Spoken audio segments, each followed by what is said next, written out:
Ça ne fait plus aucun doute, Andreas Lubitz, le copilote de l'A320 qui s'est écrasé dans les Alpes, l'a fait volontairement. Les enregistrements de la deuxième boîte noire retrouvée sur les lieux du crash hier le confirment. Le Kenya sous la menace des Shebabs, 2 jours après l'attaque sanglante du campus de Garissa, dans laquelle 148 personnes sont mortes. Ces djihadistes venus de Somalie promettent un nouveau bain de sang. Les réglages ont même été modifiés pour entraîner l'appareil directement contre la montagne. Après avoir d'abord tiré indistinctement, ils libèrent les musulmans et retiennent les autres, notamment les chrétiens, en otage.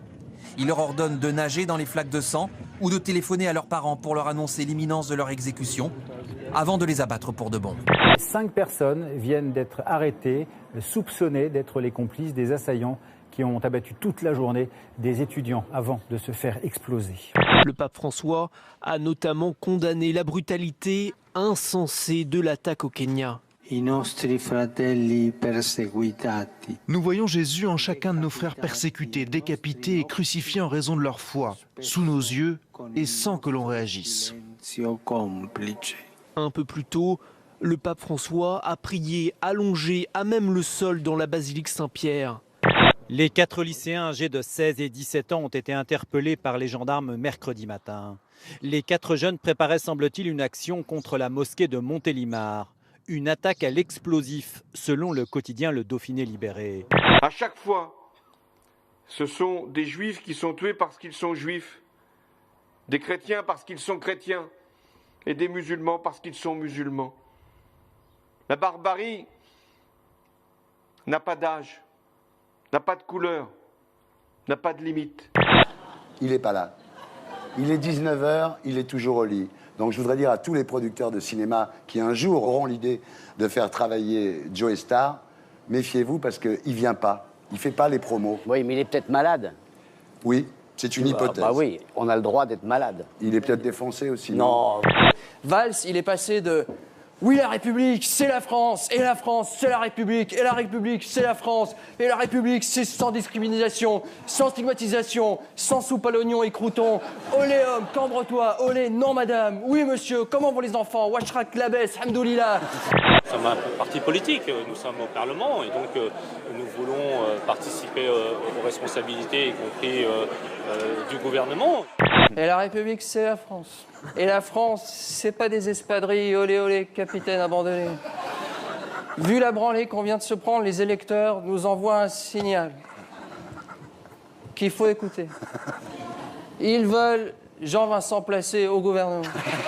C'est plus écolo le tramway quand même. Oui, mais je suis venue en tramway et puis en plus, je vais vous dire un truc, que personne me fasse chier, il n'y a qu'à regarder mon passe Navigo sur comment je prends les transports en commun, donc moi je me fais pas Ça, donner. personne vous fera chier, je peux vous dire, avec le caractère que vous avez. Petite pique écologiste. Elle postait sur Twitter une photo de Narcisse pour moquer les ambitions gouvernementales de ses collègues verts. Eh ouais, faut... Il y a mon numéro de téléphone dessus si je le perds.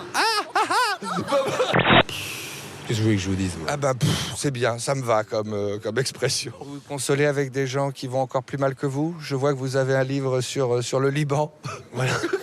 Le gouvernement va être l'otage de la campagne pour le congrès du Parti socialiste. Les affaires de l'État ne peuvent pas être prises en otage par les petites affaires du Parti socialiste. Ça Alors, n'est pas possible. La finance participative, le mode de financement séduit de plus en plus avec une augmentation de 167%. Les particuliers et les institutionnels ont investi ou prêté 16 milliards de dollars dans le monde. Un modèle qui vient taquiner le système bancaire traditionnel très gourmand et intransigeant. Et d'autres mesures ont été annoncées par le ministère de l'Intérieur. Le taux d'alcoolémie autorisé pour les conducteurs novices de moins de 3 ans d'expérience est ramené de 0,5 à 0,2 grammes par litre de sang. Le stationnement gênant sur les passages piétons, les trottoirs ou encore les pistes cyclables sera plus lourdement sanctionné. L'amende passera de 35 à 135 euros. On faut dire bonjour quand on rentre dans la mairie, surtout quand il y a le maire qui passe. On serait gentil. Voilà, bonjour, sinon vous ne rentrez pas. Il a été élu maire Front National de Fréjus il y a 1 an. David Racheline.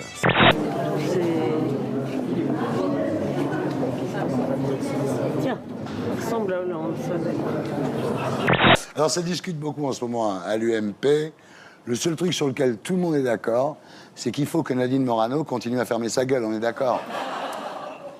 Eh ben, franchement, Nadine, c'est une fille bien. Après 30 ans dans le couloir de la mort, un homme qui avait été condamné pour 2 meurtres avant d'être finalement disculpé est sorti de prison hier. Anthony Ray Hinton est tombé dans les bras de ses proches. C'est la 152e personne condamnée à mort à être innocentée depuis 1973 aux États-Unis et c'est la 2e en 2015.